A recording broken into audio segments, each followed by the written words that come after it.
The last of my kind shall test thee. Come, prove thy worth!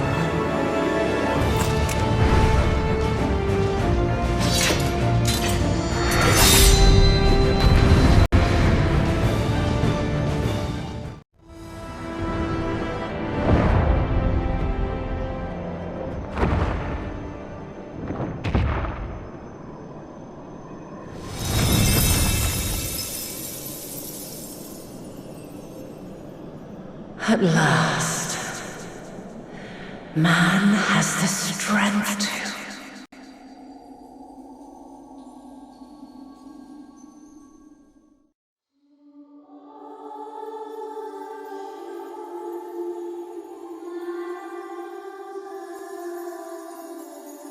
No! This can't be happening!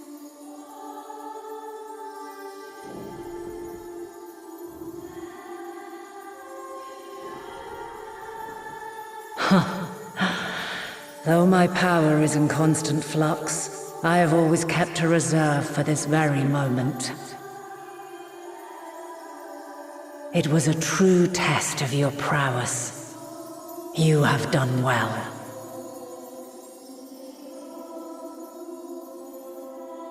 There is one thing I must ask. By sundering the world into 14 shards, the ether of all living beings too was divided.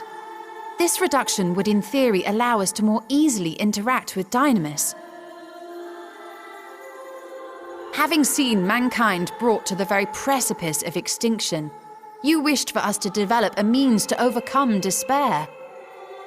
You believed we had the potential and sundered all creation to see it fulfilled, to deliver us to that swirling maelstrom of Dynamis in which our foe hides, and grant us the power to defeat her once and for all. Is this not true? It is as thou sayest. 'Twas the trial to which I subjected mankind, and it hath led to untold bloodshed and suffering. There was no kindness, nor justice in the tragedy I wrought. When confronted with the almighty Zodiac, my only recourse was rend him and the world asunder, that his power be diminished for a time.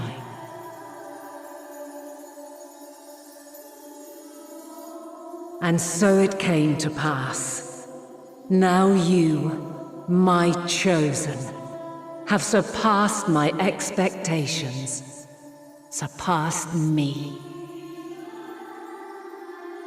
I entrust the fate of the universe unto you.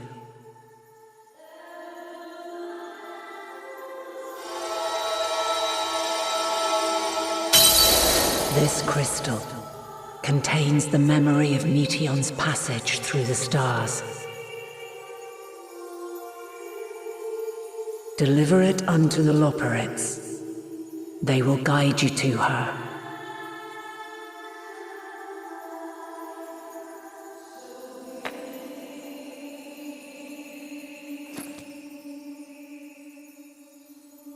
Though they may be capable of crossing great distances, there is a vast difference between traveling to the moon and the furthermost reaches of the great expanse.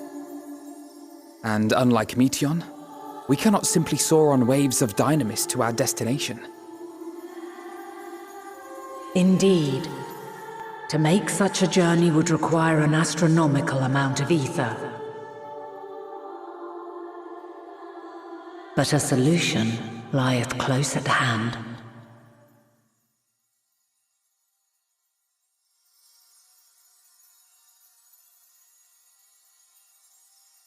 Of course. Yes, my child.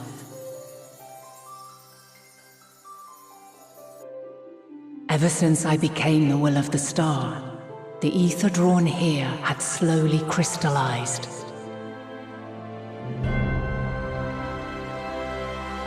They who have answered my call know it well. While I have remained hidden, it hath become the embodiment of the planet's will in my place. A faceless, omnipotent force of nature.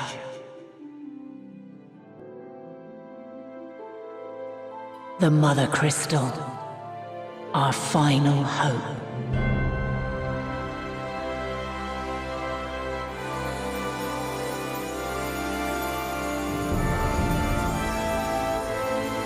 Alas, I can do no more. The fulfillment of this task doth fall to you, my chosen.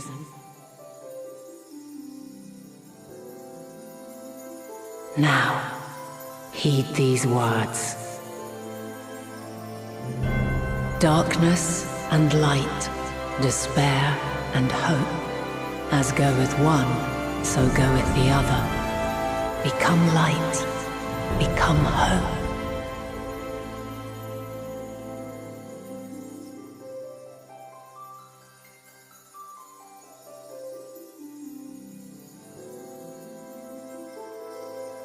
I have a gift for thee. Come closer.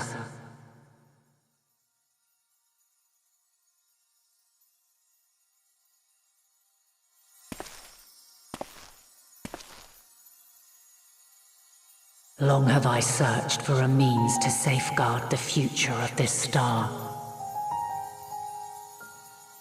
Though I knew failure after failure, by recalling thy tales and my promise to thee, I found the strength to carry on.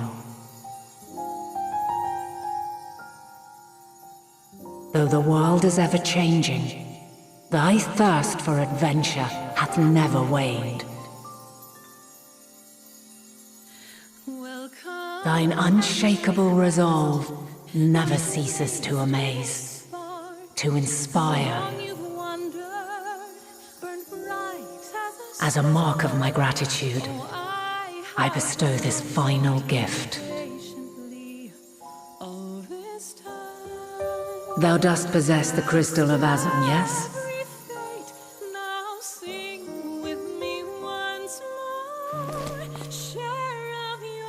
As Hydaelyn, I reside over the forces of stasis, tranquility, peace.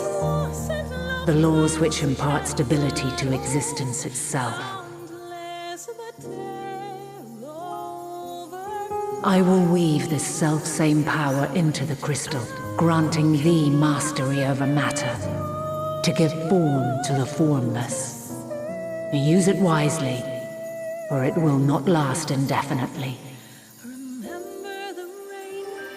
As thou hast seen on thy journey through the ethereal sea, souls are drawn to thee. Mayhap this trait will prove to be a boon rather than a hindrance.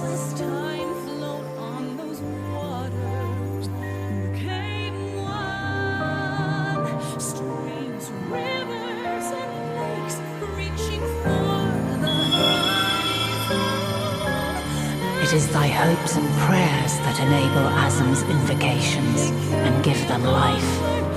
So keep them close. But pray, remember this. When the way forward is hidden, even from the mind's eye, look not to the invocation, but within yourself.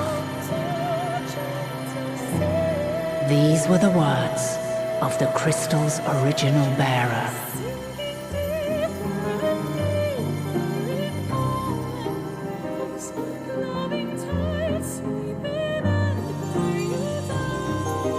With that, my work is finished.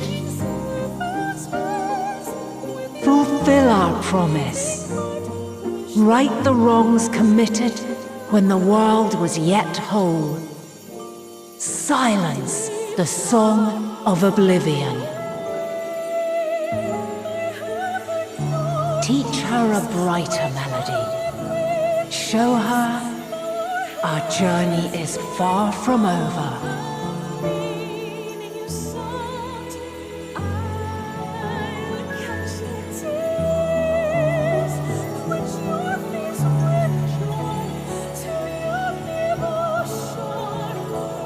It is I who should thank thee for all thou hast done and may yet accomplish. Long after I have gone, though not even my soul remaineth, my love will be with you forever, my dearest children.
There you are.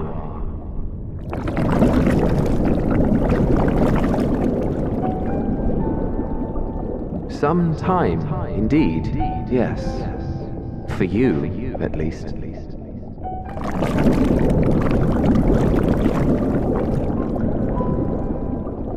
Believe me, I'd meant to get some proper sleep.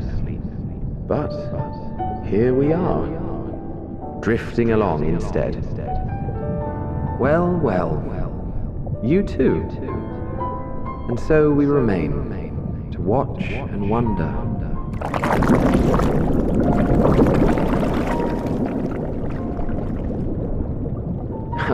Yes, indeed. To begin, we first must see the end.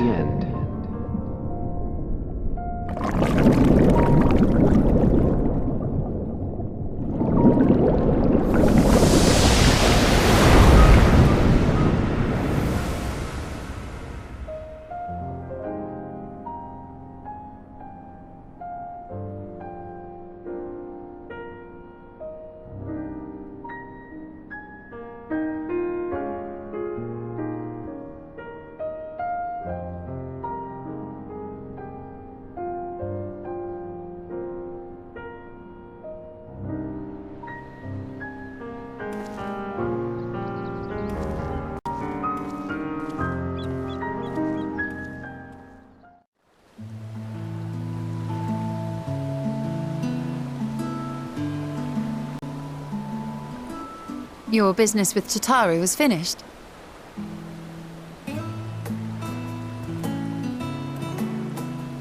My, what a thoughtful surprise. Whatever would we do without her? Indeed. And she's right, you know. It hasn't been all doom and gloom.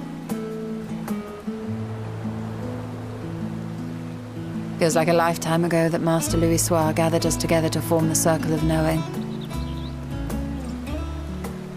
Since then, we have experienced much. But rather than feeling wiser, the more I learn, the more I find my knowledge lacking. Forsooth. As a student, vainly did I believe that I held the secrets of creation in my grasp. Yet that which I had seized was but an insignificant sliver of what awaited in the wider world. Every encounter, every experience hath served to open mine eyes, enlightening and humbling me in equal measure. Even from those whom I called enemies have I learned many a valuable lesson.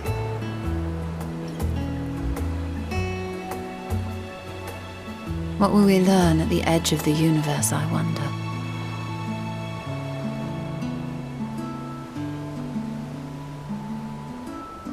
Ultima Thule, where the bringer of the end makes her nest. I, for one, can't possibly imagine.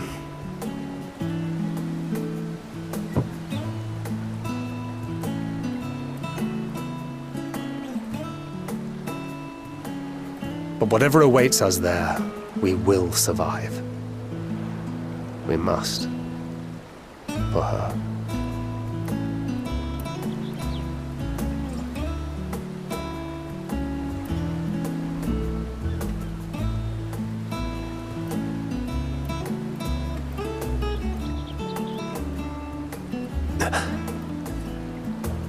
Is aught the matter?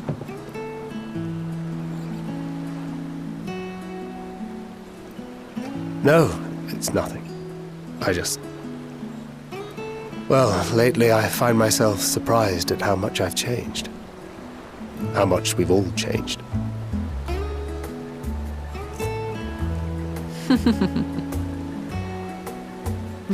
We've come far together, and if we have aught to say about it, we'll go further still. Aye, we will avert this calamity and return home. In preparation for which, we must give thought to what we hope to achieve after the proverbial dust has settled. What with the primals and Scions all but dealt with, I suppose we'll need to look for new hobbies. In all seriousness, though, in uniting to overcome a common foe, the disparate peoples of the world have found a way forward together. It's a truly gratifying sight to see. Indeed. Though it was many years in the making, we have successfully set in motion the gears of fundamental change.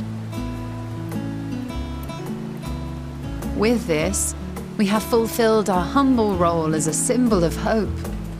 And I dare say it is time to bow out. After all, there is no shortage of hands to bear the torch in our stead.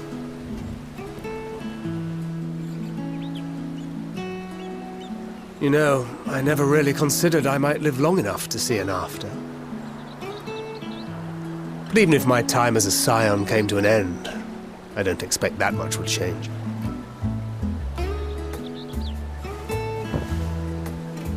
Traveling the world, going wherever the wind blows, lending a hand to those in need.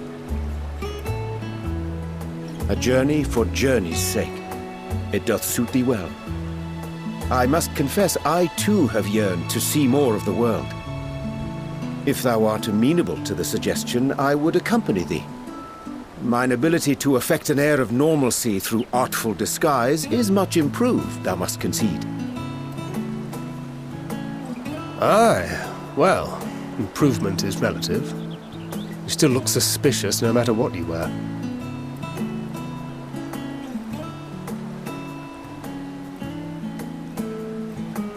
What of you, Hydaelyn? Any grand plans? Why, continue my quest for knowledge, naturally. To begin with, I wish to know the state of the reflections, to which end I must find a means to travel between worlds. 'Tis the least I must do if I am to keep my promise.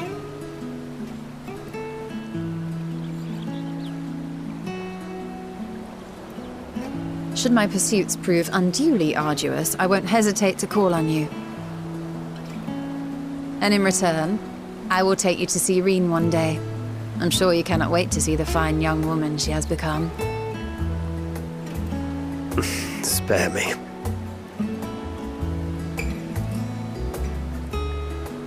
And what of thee? What wouldst thou pursue at duty's end?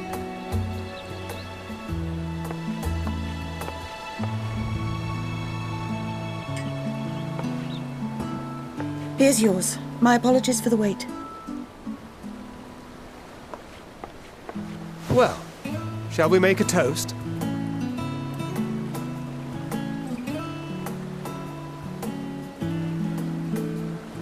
To victory. To our comrades.